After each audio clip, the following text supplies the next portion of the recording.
topics and opinions expressed in the following show are solely those of the hosts and their guests and not those of W4CY Radio, its employees, or affiliates. We make no recommendations or endorsements for radio show programs, services, or products mentioned on air or on our web. No liability, explicit or implied, shall be extended to W4CY Radio or its employees or affiliates. Any questions or comments should be directed to those show hosts. Thank you for choosing W4CY Radio. Welcome to the Ask the Expert show on W4CY Radio and Talk4 TV, where we bring you educational information from top local experts in the fields of legal, health, financial, and home improvement. Now sit back and listen to experts in family law, association law, hearing loss, business brokers, home care, along with many other topics. Now here are your hosts, Steve-O and Sophia. Hey, good morning, Dallas-Fort Worth. Welcome to another Ask the Expert show where we bring you the top experts in the field of legal, health, financial, and home improvement. I have been doing the Ask the Expert show for 15 years.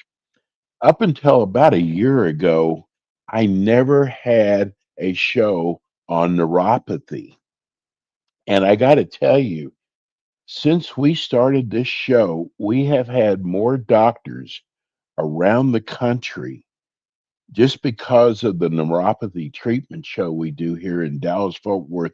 We've had more doctors contact us wanting to do a neuropathy show in other states across the country. I never realized how important a topic like this is, and maybe because we didn't know enough about it. But our expert today with us, Dr. Tim Uselton, he really got deep into neuropathy treatment. Good morning, Tim. Good morning, Steve. How are you doing today? Bro, I got to tell you, this has just blown my mind how important a topic neuropathy is, and that how many people suffer from neuropathy, and you've kind of now dedicated your practice to neuropathy. That's right, Steve. You know, it does affect about 40 to 50% of people over the age of 65. So 1 out of 2 people are dealing with some sort of feelings of numbness or tingling. I started seeing that trend. A lot of medications that people are on long-term actually cause this. A very big one would be diabetes, obviously, and the medications that prescribed with diabetes can sometimes lend to more neuropathy symptoms. Also, high cholesterol meds like the statin drugs that people take for long periods of time can cause some peripheral neuropathy symptoms. And there was no real good answer. And so back in 2018, I buckled down and I got my board certification in neuropathy, and I discovered, the causes of it. Chemo-induced after cancer treatment. Chemo is very harmful to the nerves, so it causes the blood flow to decrease to those nerves and they start to die off. So it is very common, and 1 out of 2 people walking around are dealing with some sort of symptoms. And then, the treatment up until now has just been hit or miss. It's been at best, something that kind of suppresses the symptom, but it doesn't really fix the lack of blood flow to the nerves. So, people get on drugs like gabapentin or Neurontin. It's very common, and it's very addicting. You got to titrate if you want to get off of it, so you can't just stop it. But people that advance all the way to the point of having their toes amputated, which is the very last resort, end stage of peripheral neuropathy, those people are still taking gabapentin at the time of surgery. So gabapentin doesn't fix the problem. That's what I learned. And so now I'm just here to share and let people know what they can do to catch it in advance. Advanced catching of it is the key.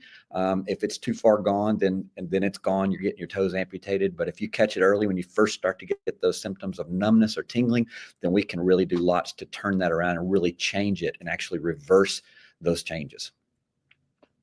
I wonder, we talked about our last show that Deion Sanders had a few of his toes amputated.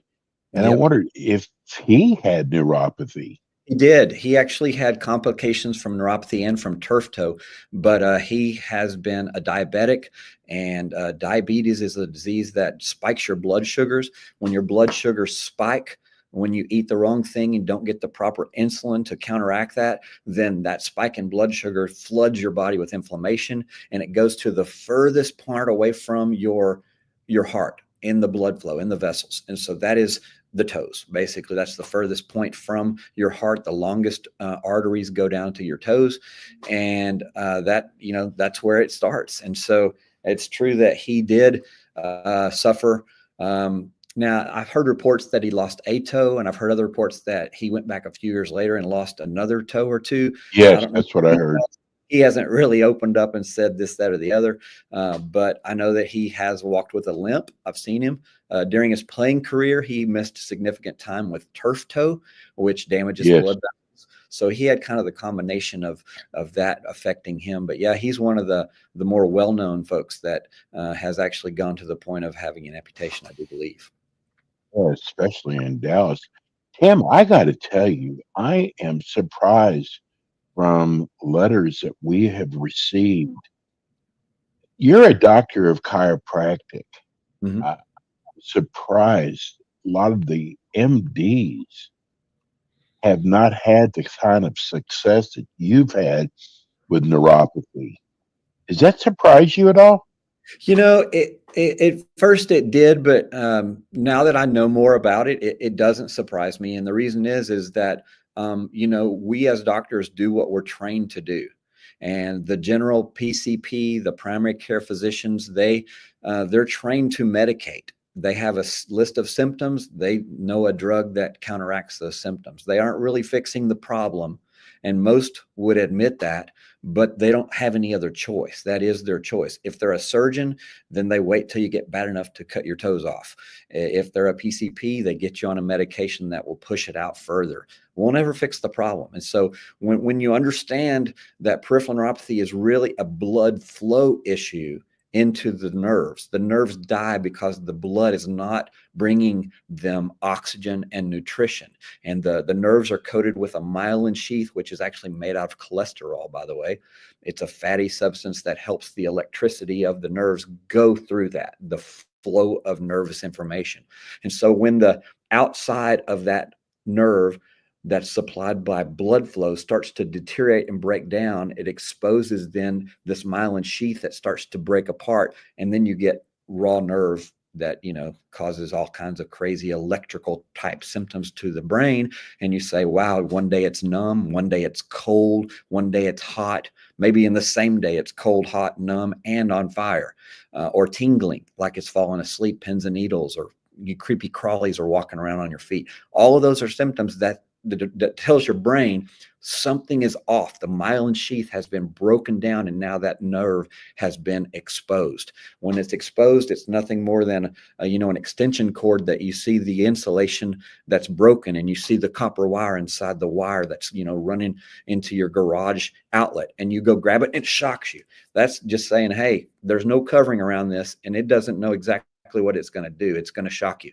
Same thing happens in our feet. There's no covering around it, and then it starts to shock you. The answer is not to just suppress the symptoms getting to the brain. The answer is to increase the blood flow, because blood flow brings oxygen and nutrition back into bad tissue, and then it wakes it back up. It brings it back to life. It actually restores the nerve function. And so that's what we're all about. We're trying to figure out ways every day to increase blood flow to these patients. And if it means getting off of a med that's causing it, we encourage them to get with their doctor and get off that med. If it's lack of movement, then we put really good movement in there. If there's other things that I like to talk about today, as far as how we regenerate new tissue. Here in the office, we've started doing some regenerative medicine types of treatments, and they work remarkably well. They've shortened the curve of it being such a long, drawn out process to bring in blood flow. Now we can get it going in days and weeks and months in some people. So we do regenerative medicine in the clinic now. It really jump starts the body's ability to heal itself. And just a small portion on that, I won't talk too long here, but when we're born, we have the most amount of regenerating cells we're ever going to have in our body. If you think about the birthing process, it started with fertilization of an egg, and then 9 months later, that single cell organism, that's one fertilized egg, one cell, has turned into over 80 trillion cells in 9 months. Wow. So the human body has at birth 80 trillion cells, it's estimated. Never again in our entire life, if we live to be 100 or 120 even, are we going to experience that much growth and multiplication of cells over a short 9-month period. And so when you think about it, when you come out of the womb, you have all of these cells that are just supercharged, on fire.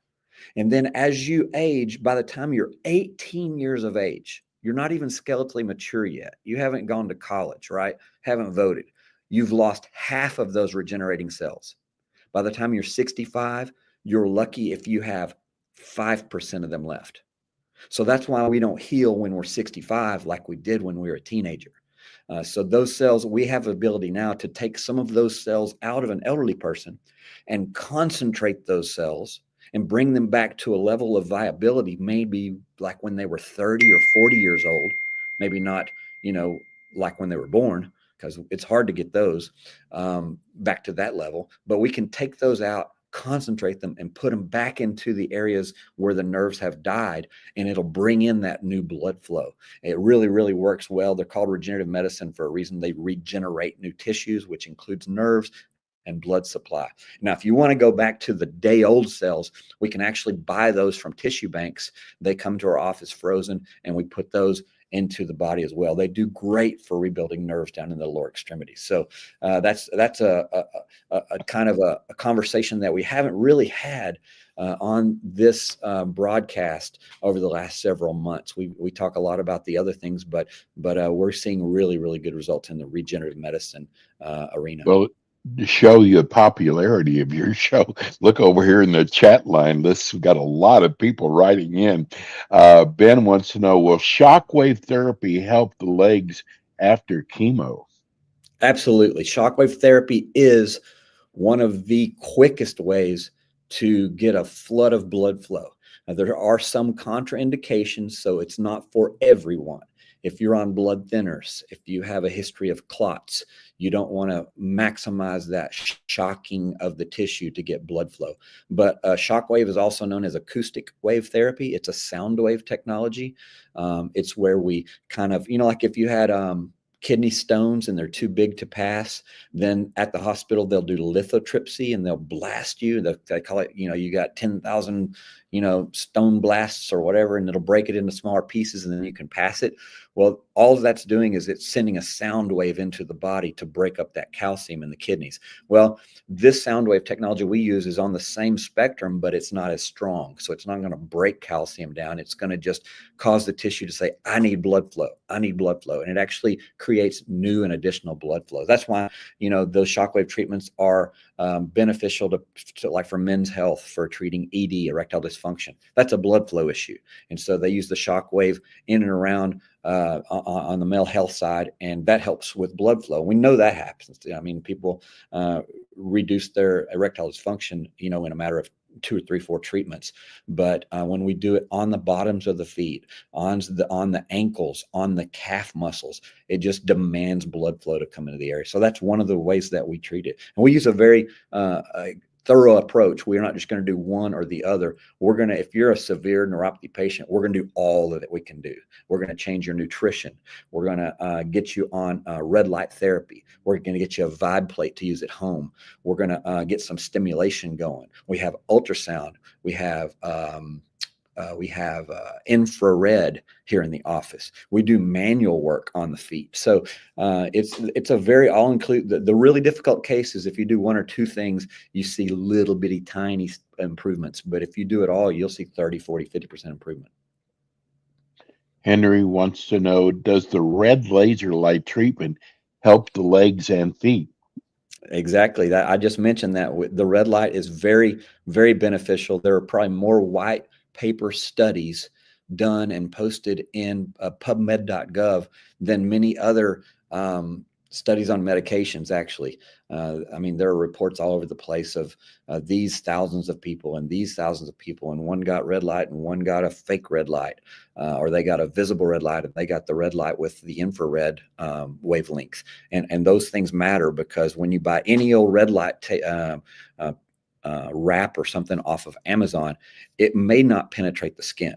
Like if you don't have the right specifications of the light, it comes in wavelengths. So you got to have at least 880 nanometers of wavelength, the length of the wave itself, in order to penetrate the skin and get to the nerves and blood flow. So it can be very beneficial. It can also be a waste of your time and effort because you do it and nothing happens, and you find out it's not the right laser to penetrate. Some lasers are used for like skin conditions like acne or scarring, and they're not designed to penetrate, but you need to penetrate if you're going to try and fix the nerves inside. Great question. We just got a text from Tanya in San Antonio. Dr. Tim, I found your show 4 months ago and I really enjoy it. I've been under a chiropractic care for 5 years. I am moving to the Dallas Fort Worth area. What other areas besides neuropathy do you treat? Oh, great question. I appreciate it too. So we got board certified neuropathy in 2018, and with that came a chronic pain management board certification. But our board certification in the chronic pain side is a drug-free, surgery-free approach. So that enabled us to help fix low back discs and neck discs. So we have non-surgical spinal decompression therapy. We address inflammation all over the body with IV nutrition.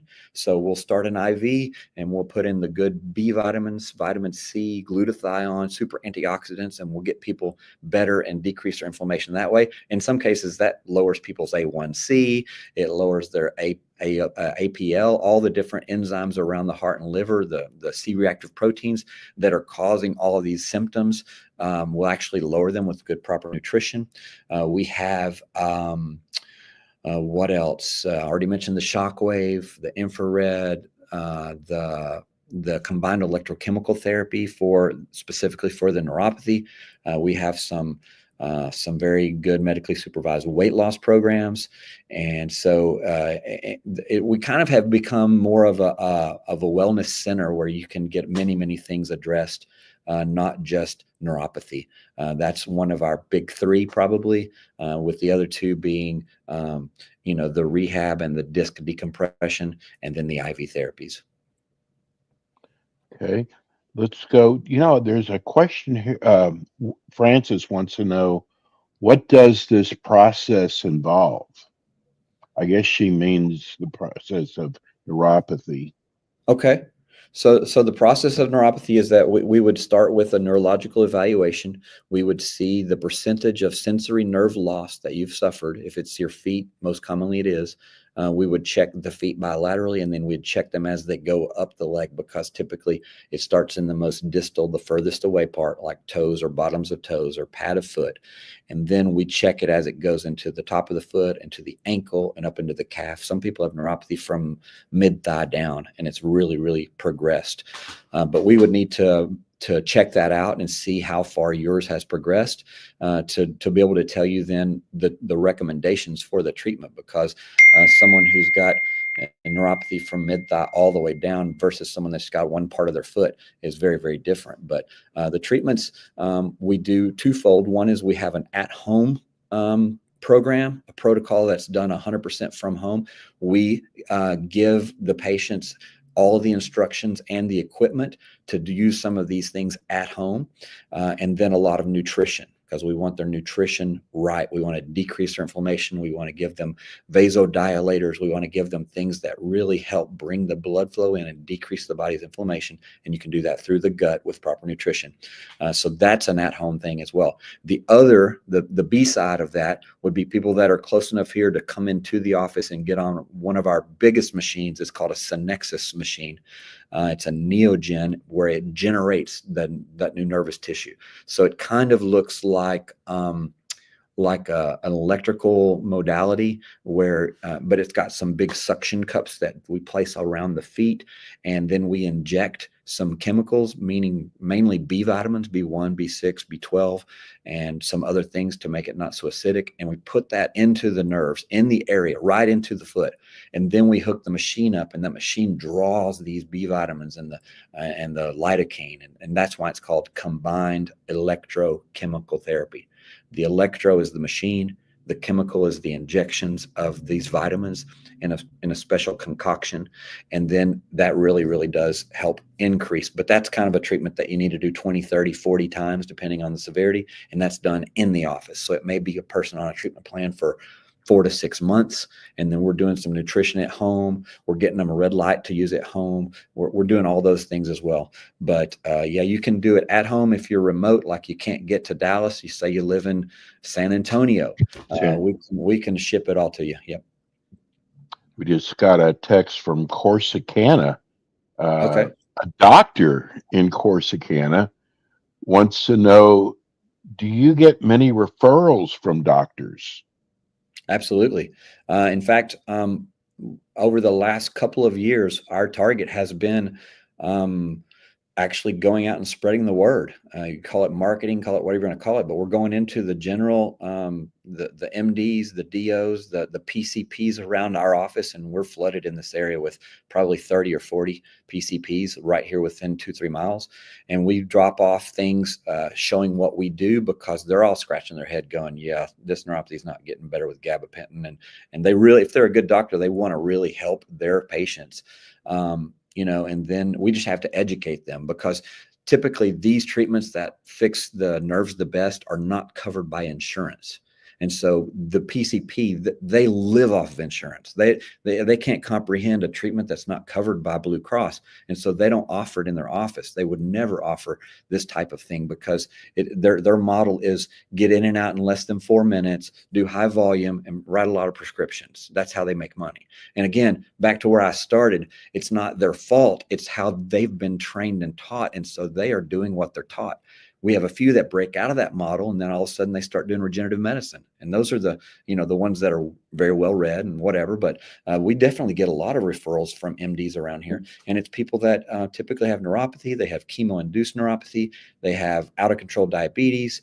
And we start helping them on the nutrition side as well as the other. And all of a sudden, next thing you know, they're getting off their metformin because their sugars are coming down, and they're not needing all the other things that they're on if they're type 2 diabetics. So it's a great question, and yeah, I appreciate it.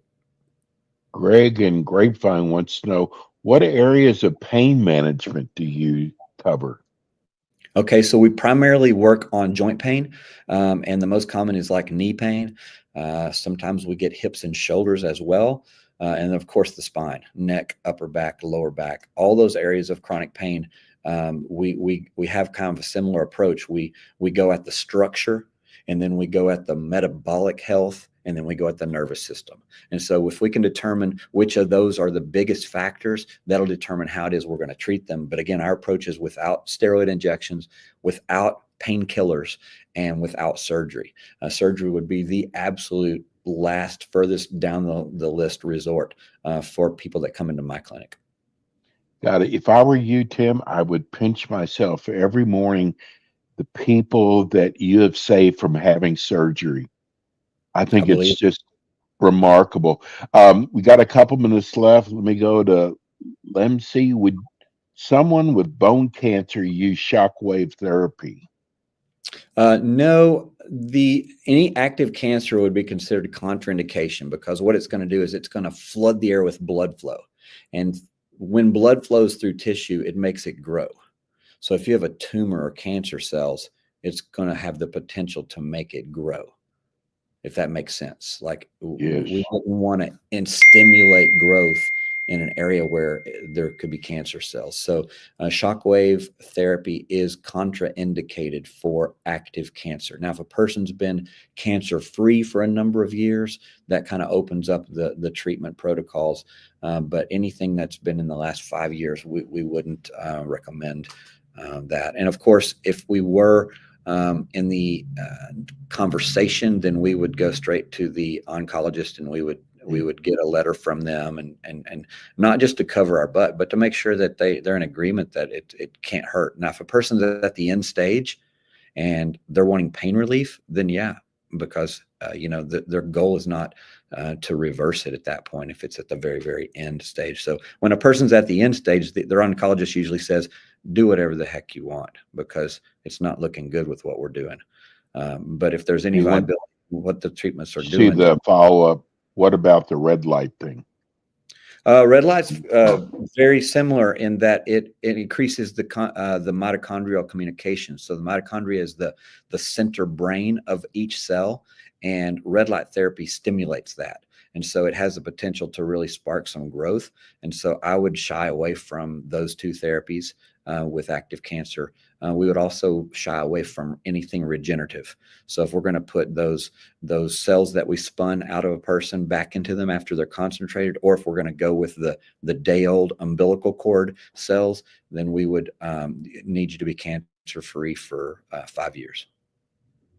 I don't know, Tim, maybe you know what this means. I see in the chat line, Tammy, is that PRP? I don't know if that stands for. Yes, PRP stands for platelet-rich plasma, and that is one of the regenerative methods that we use. So there's two different where we draw it from you and spin it and put it back in that we do in this office, and that would be something called A2M, which stands for alpha-2 macroglobulin. And there's also PRP, which stands for platelet-rich plasma. It's taking different components, the A2M component or the platelet component, and concentrating them and putting them back in. And for neuropathy in particular, we can stop that inflammatory process with the A2M, and then we can rebuild nerves with the PRP. So it may be done in conjunction with one another. Great question. And we've been running your phone number below, but we have so many people on iHeart and Spotify who are listening and on radio. Tell people how they can reach your office. Oh, the number is there, but if they want to learn more about kind of the treatments that we do, we're very active online. You can go to trinityintegratedmedical.com. I'll put that in the chat for you guys. www.trinityintegratedmedical. And you can, if I spelled it right, make sure. Nope, I did not. trinityintegratedmedical.com. You can learn. That's our website. Yes. As well, we have a YouTube channel where a lot of these processes are explained. It's simply youtube.com/Dr. Tim Usselton, all spelled out, and actually just DR, not doctor. DRTIMUSCLTON. That's on our YouTube channel. And, otherwise, we post on Facebook, Instagram, TikTok, LinkedIn. We're in all of the social media platforms where you could easily find us. If you just Google searched my name, it'd probably come up in 5-6 different places. But you can get all the information you need, and you can call our office too if you're in the area and you want to get in a consultation here in the clinic. And we replay this show every week at 10 o'clock Eastern time on Tuesdays. We are so lucky to have Tim. Tim, thank you so much. Boy, you had a lot of fans today. We will see you again. Your show will replay again next week, and we'll see you live again next month. All right. Thank you, Steve. Thank you, Tim. We're going to go to break. We'll be right back. Thanks for tuning in today to the Ask the Expert show on W4CY Radio and Talk4 TV. Tune in next week and every week to hear more from our experts on personal injury, insurance, air condition repairs, estate planning, Medicare, and many other topics in the areas of legal, health, financial, and home improvement. See you next week.